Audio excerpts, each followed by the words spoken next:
Good morning, students. After finishing chapter 8, now we need to enter inside the chapter 9. The topic name applications of integration. This integration we have studied the basic sums in class 11. Now we need to see the applications, its applications, where this integration used in our daily life. This we are going to study in this unit.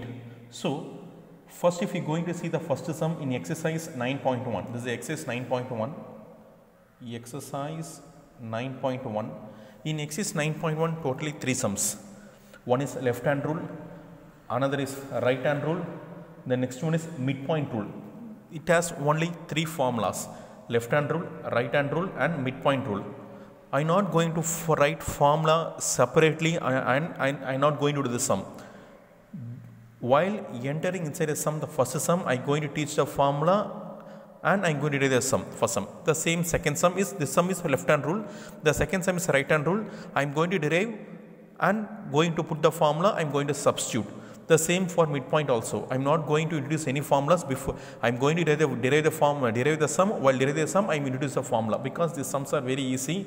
But this such type of sums we are going to see in exercise 9.2 in some other method using the formula. Now we are going to see in left hand rule, right hand rule and midpoint rule. So how are we going to proceed this sum? With 1, 2 and 3 sums. So the first sum, find the approximate value of integration of 1 to 1.5. This is called limit. 1 is called lower limit, 1.5 is called upper limit.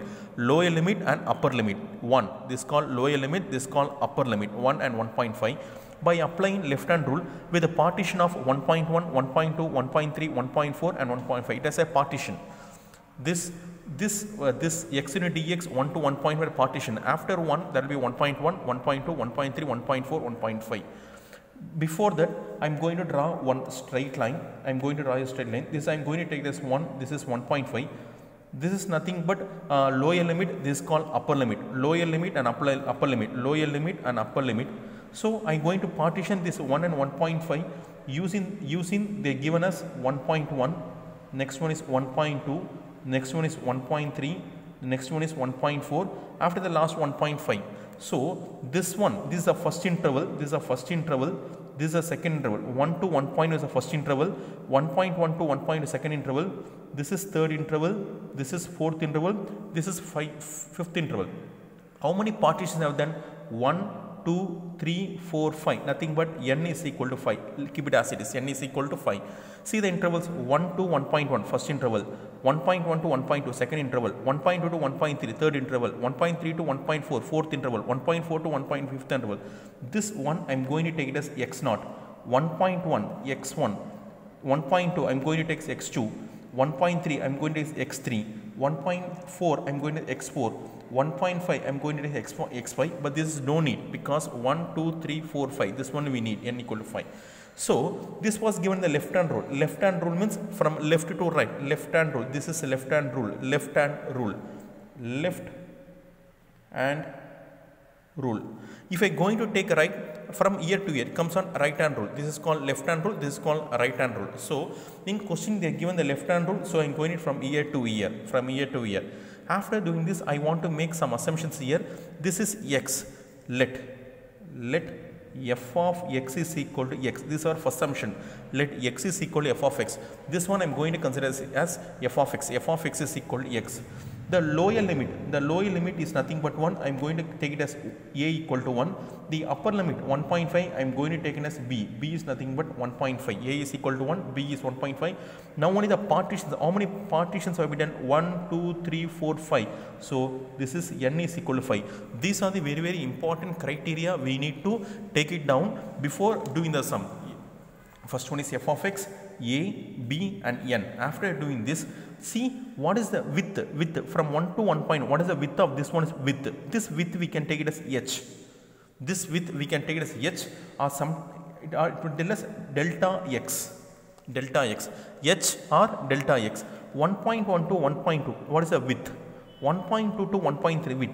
The width will be always same. There will be no change in the width. 1.3 to 1. What is the width? 1.4 to 1. What is the width? So if I going to take 1 to 1.1, the width is nothing but 0.1. If we are going to see 1 to 1.1 minus 1, nothing but 0.1. 1.2, 1.1, the width is nothing but 0.1, length, width of it. From 1.2 to 1.3, this also 0.1. 1.3 to 1.4, this also 0.1 only width. This also 0.1. But if we are going to see, we can easily calculate the width is nothing but 0.1. But in formula, we need to apply and calculate the width. Nothing but h. H is nothing but with delta x. Delta x is nothing but b minus a by n. This is the formula. First formula we have seen width. To calculate the width is nothing but h. To calculate the width of each interval, you can say each interval width h. Otherwise we can say delta x, nothing but b minus a by n. This is the formula. First formula we are going to see h, class interval with subinterval with intervals, each intervals with h is equal to delta x is equal to b minus a by n. So what is b? B is nothing but 1.5. Apply 1.5 minus a is nothing but 1. Divide by n is nothing but 5. 1.5 minus 1 is nothing but 0.5 divided by 5. If we are going to cancel, answer is 0.1. What we have got using the mind calculation, the same we got using the formula, that is width. Each and every interval width is nothing but 0.1. Therefore, h or delta x answer is 0.1. So, next I am going to introduce the main left hand rule formula. Left hand rule. Write the subheading as left hand rule. This formula is introduced by Riemann. So, write Riemann. R-E-M-A, Riemann sum. Okay. Suppose they give a right hand rule, I will use another formula. The formula is not toughest. If you are going to take, if you think the formula is toughest, no, it is wrong. The formula is not toughest. Very, very easiest formula. Take yes. Take yes. Put a bracket. Yes. Simply from year 2 I need to move 1, 2, 3, 4, 5. I need to put year 1. From left hand rule, we want to use only from year, not use the x pi. So nothing but same f of x naught, very easy, f of x naught, that's all. F of x1 plus f of x2 plus f of x3. The last one is plus f of x4, close the bracket. Lastly I need to put delta x, that's all. You don't need to put anything, that's all. Suppose this is a left hand rule, 1, 2, 3, 4, 5. I put in delta x. Suppose a right hand rule, I want to take from here 1, 2, 3, 4, 5. You should not put x naught. If it is right hand rule, I want to take from right to left. Left hand means left to right. Right hand means right to left. Suppose it's only 1, 2, 3, 4, 5 means 1 x pi, f of x pi plus f of x4 plus f of x3 plus f of x2 plus f of x1. That's all. You should not put x naught, that's all. This is a formula. This simple formula you can easily, you don't need to memorize. After putting this, you can write the formula straight. So is equal to, what is f of x naught? We know what is f of x. F of x is equal to x. Listen very carefully. If I want, I can write here. F of x is equal to x. So f of x naught. What is x naught? We have assumed x naught is nothing but 1. Therefore, f of 1 plus. What is x1? x1 is nothing but 1.1, f of 1.1. What is x2? x2 is nothing but 1.2, f of 1.2 plus x3. x3 is 1.3, f of 1.3. Put f. What is x4? x4 is nothing but 1.4. So, what is a delta x? Delta x is nothing but h. h is nothing but 0.1. h is nothing but 0.1. So, f of, we know, we have considered f of x is equal to x. f of x is equal to x. I want to find f of 1. f of 1. In place of x, I applied 1. So, 1. So, answer is 1 plus. What is f of 1.1? f of 1.1. f of 1.1 is also 1.1. Same 1.1.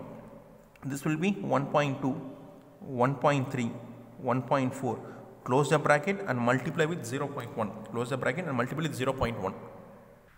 If I am going to add this, see 1 plus 1.1, 1.2, 1.3, 1.4, which gives us 5. 5 into 0.1, 1 plus 5 is 6 into 0.1 is nothing but 0.6.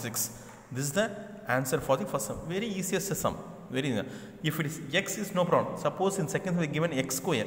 Some critical. What is my critical? We need to square. That's all. Very easy only. So, from this we have finished the first sum in exercise 9.1. Thank you.